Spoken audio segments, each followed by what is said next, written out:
오늘 말씀은 에베소서 2장 11절에서 22절까지 말씀입니다. 그러므로 생각하라. 너희는 그때의 육체로는 이방인이요 손으로 육체에 행한 할례를 받은 무리라 칭하는 자들로부터 할례를 받지 않은 무리라 칭함을 받는 자들이라. 그때 너희는 그리스도 밖에 있었고 이스라엘 나라 밖의 사람이라. 약속의 언약들에 대하여는 외인이요 세상에서 소망이 없고 하나님도 없는 자이더니 이제는 전에 멀리 있던 너희가 그리스도 예수 안에서 그리스도의 피로 가까워졌느니라. 그는 우리의 화평이신지라. 둘로 하나를 만드사 원수된 것 곧 중간에 막힌 담을 자기 육체로 허시고 법조문으로 된 계명의 율법을 폐하셨으니 이는 이 둘로 자기 안에서 한 새 사람을 지어 화평하게 하시고 또 십자가로 이 둘을 한 몸으로 하나님과 화목하게 하려 하심이라. 원수된 것을 십자가로 소멸하시고 또 오셔서 먼 데 있는 너희에게 평안을 전하시고 가까운 데 있는 자들에게 평안을 전하셨으니 이는 그로 말미암아 우리 둘이 한 성령 안에서 아버지께 나아감을 얻게 하려 하심이라. 그러므로 이제부터 너희는 외인도 아니요 나그네도 아니요 오직 성도들과 동일한 시민이요 하나님의 권속이라. 너희는 사도들과 선지자들의 터 위에 세우심을 입은 자라. 그리스도 예수께서 친히 모퉁이 돌이 되셨느니라. 그의 안에서 건물마다 서로 연결하여 주 안에서 성전이 되어가고 너희도 성령 안에서 하나님이 거하실 처소가 되기 위하여 그리스도 예수 안에서 함께 지어져 가느니라. 네, 오늘 우리가 함께 나눌 말씀은 에베소서 2장 11절부터 22절까지의 말씀입니다. 예수 그리스도를 믿는다는 것은 우리의 인생에 있어서, 우리의 삶에 있어서 큰 변환점입니다. 예수 그리스도를 믿기 전과 예수 그리스도를 믿은 후의 삶은 완전히 다릅니다. 그래서 바울은 자신의 편지들에서 예수 그리스도를 믿기 이전의 삶과 예수 그리스도를 믿게 된 후에 대해서 비교하면서 이야기하기를 즐기는 것 같아요. 오늘 본문에서도 바울은 예수 그리스도를 믿기 전과 후를 이야기합니다. 이방인 그리스도인들은 예수 그리스도를 믿기 전에 어땠는가 살펴보면 그들은 그리스도 밖에 있었던 사람들이고 하나님과 멀리 떨어진 사람들이었습니다. 또한 세상에 희망이 없는 자들이라고 바울은 말합니다. 그런데 여기에 하나가 더 있습니다. 그건 뭐냐 하면 유대인들의 입장에서 바라보는 이방인 그리스도인들에 대한 모습입니다. 유대인 입장에서 보자면 그들은 이방인이고 구약 성경이 얘기하는 약속의 언약과는 관계없는 사람들이고 또한 그들은 무할례자입니다. 그러니까 이방인 그리스도인들은 이 사실을 기억해야만 합니다. 그들은 하나님과 멀리 있었을 뿐만 아니라 유대인과 이방인은 함께일 수 없었던 것이죠. 하나님 앞에서. 그런데 이제 변화가 일어난 것이죠. 그리스도 안에서 이제 그들은 하나님과 가까워지게 되었습니다. 그리고 이방인 그리스도인들은 이제 유대인과도 가까워지게 되었습니다. 그리스도의 피로 이루어진 일은 다른 어떤 것이 아니라 바로 화해이고 화평입니다. 그분의 십자가 사역은 그들을 나누던 이전 것들의 벽을 허물어 버린 것이죠. 이제 율법 아래에서 그들을 나누던 벽이 허물어지고 인종적인 막힌 담도 십자가의 피로 말미암아서 허물어졌습니다. 이제 그들은 십자가로 인해서 이방인이건 유대인이건 한 몸이 되었습니다. 그게 예수님의 십자가 사역을 통해서 이 땅 가운데 이루어진 일이고 지금 이 편지를 받고 있는 에베소 교인들 가운데 이루어진 일입니다. 이방인인가 유대인인가 하는 구분은 이제 그리스도 안에서 무의미하게 되었습니다.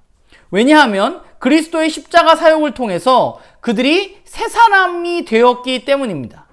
오늘 15절은 새 사람이라는 말을 사용하고 있습니다. 이 말은 아마 고린도후서 5장 17절에 있는 새로운 피조물과 같은 의미일 것입니다. 이방인과 유대인이 어느 한쪽으로 합쳐진 게 아니에요. 유대인들이 이방인이 되거나 이방인이 유대인처럼 되어야 되는 게 아니라 그리스도 안에서 이제 그들은 새로운 창조물로 제3의 민족으로 태어나게 된 것입니다.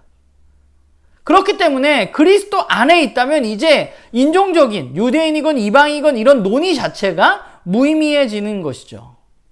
이런 깨어짐이 완전히 그리스도 안에서 해결되어졌기 때문입니다. 이제 이 새로운 피조물인 새로운 사람인 그들은 하나님의 가족이라는 새로운 정체성을 지니고 살아갑니다. 하나님을 자신들의 아버지로 모신 자녀들입니다. 그들에게 출신이 중요치 않고 민족이 중요치 않습니다. 이제 그들이 걸어가야 할 길은 어디 출신이냐 하는 게 중요한 게 아니에요. 이제 그들은 그리스도 안에서 하나님이 거하실 처소인 성전으로 함께 지어져 가야만 하는 사람들입니다.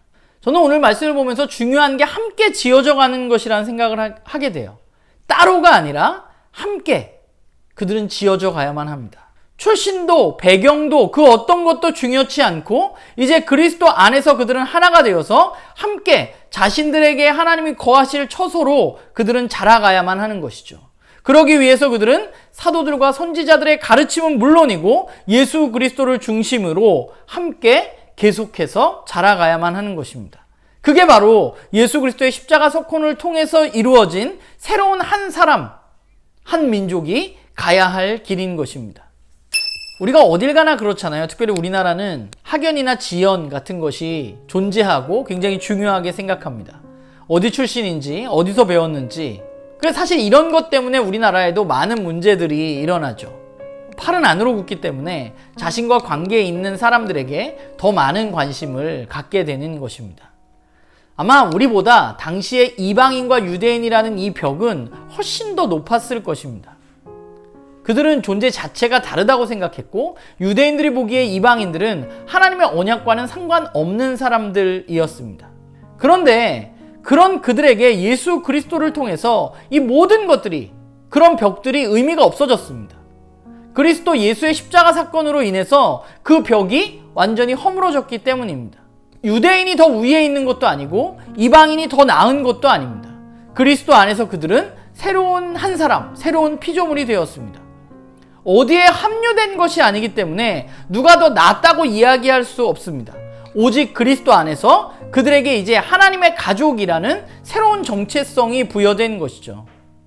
오늘 저와 여러분에게는 유대인과 이방인이라는 장벽은 없습니다.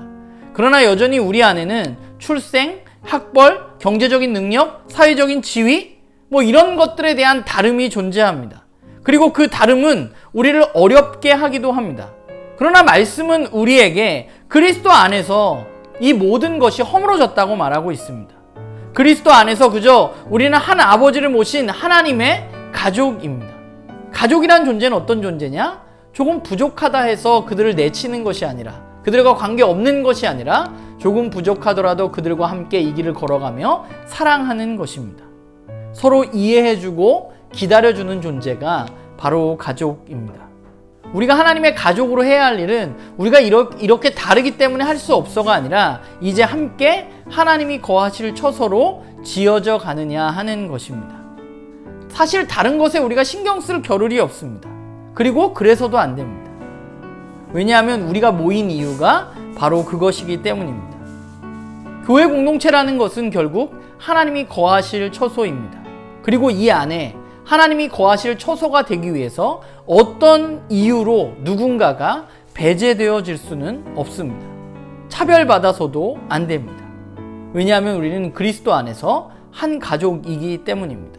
함께 우리는 이 일을 해나가야 하는 것이죠. 다름이 이상한 것이 아니라 우리는 다릅니다.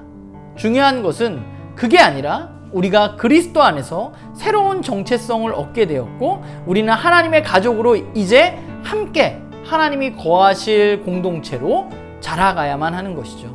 바라기는 저와 여러분이 그리스도 안에서 그렇게 함께 하나님이 거하실 처소로 자라가는 우리 모두가 되기를 간절히 소망합니다.